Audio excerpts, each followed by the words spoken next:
Noa Argamani, a young musician with eyes as bright as the Mediterranean, never imagined her dreams would lead her to captivity.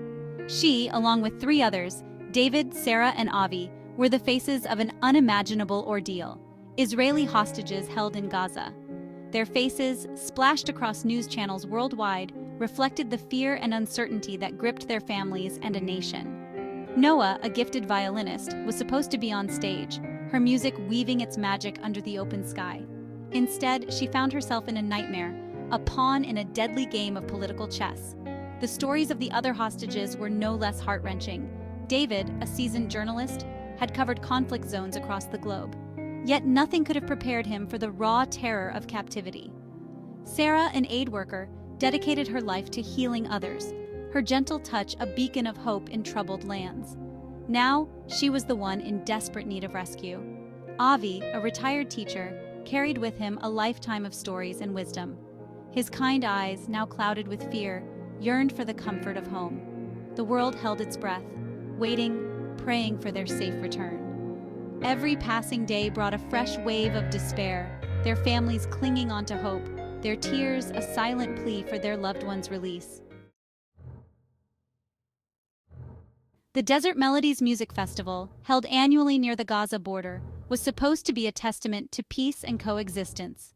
Thousands had gathered under the starlit sky, the air alive with music and laughter. Then, in a flash, everything changed. A heavily armed Hamas unit stormed the festival, their faces masked, their intentions chillingly clear. Panic erupted as gunshots pierced the night, shattering the festive atmosphere. Amidst the chaos and confusion, the Hamas militants, their movements swift and calculated, seized their targets. Noa, David, Sarah, and Avi, separated from the crowd, found themselves surrounded. Their pleas for mercy fell on deaf ears, their desperate attempts to reason drowned out by the deafening roar of automatic gunfire. The militants, their faces contorted with a chilling blend of fanaticism and cold indifference, herded their captives away from the carnage. News of the hostage situation spread like wildfire, sending shockwaves across the globe. Israel, still reeling from the attack, went on high alert. The joyous celebration, meant to build bridges, had been twisted into a symbol of fear and vulnerability. The music died down, replaced by the chilling silence of dread. The pleasant aroma of food stalls was overtaken by the acrid smell of gunpowder, a grim testament to the violence that had unfolded. The world watched in horror as the gravity of the situation sank in. The hostages, their faces pale with fear, were paraded before cameras, their captors brandishing weapons, their message clear: a nation held hostage by the desperation of a few. In the heart of Tel Aviv, within the heavily fortified walls of the IDF headquarters, a daring plan was taking shape. Codenamed Operation Redemption, it was a complex and perilous mission aimed at bringing the four hostages home. Time was of the essence, every passing minute increasing the risk to the captives. The operation was fraught with risk, a delicate dance between decisive action and the safety of the hostages. General Avi Cohen, a seasoned veteran known for his strategic brilliance and unwavering resolve, was tasked with leading the operation. He studied satellite images, intelligence reports, and every scrap of information about the hostages' location and their captors' movements.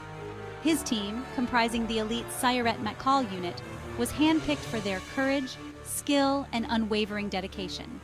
The pressure was immense, the weight of a nation's hopes resting on their shoulders.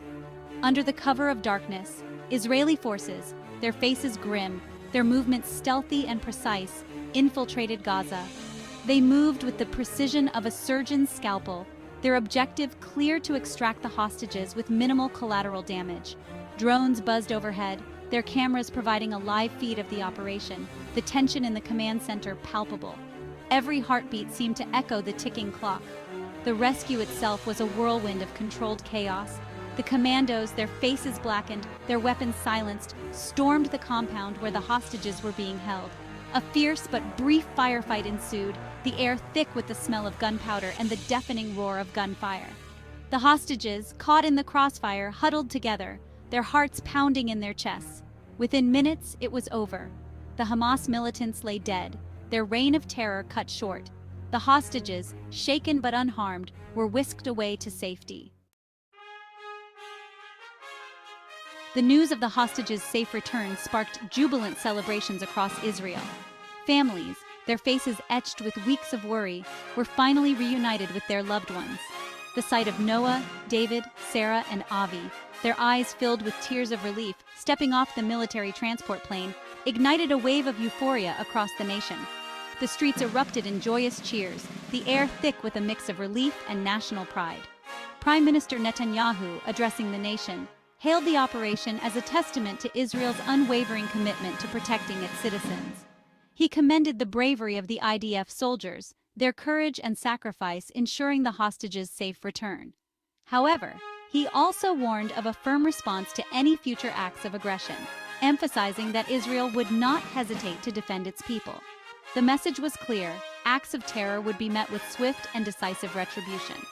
The international community, while welcoming the hostages' release, expressed concern over the escalation of violence in Gaza. The United Nations called for restraint from both sides, urging a de-escalation of hostilities and a return to dialogue.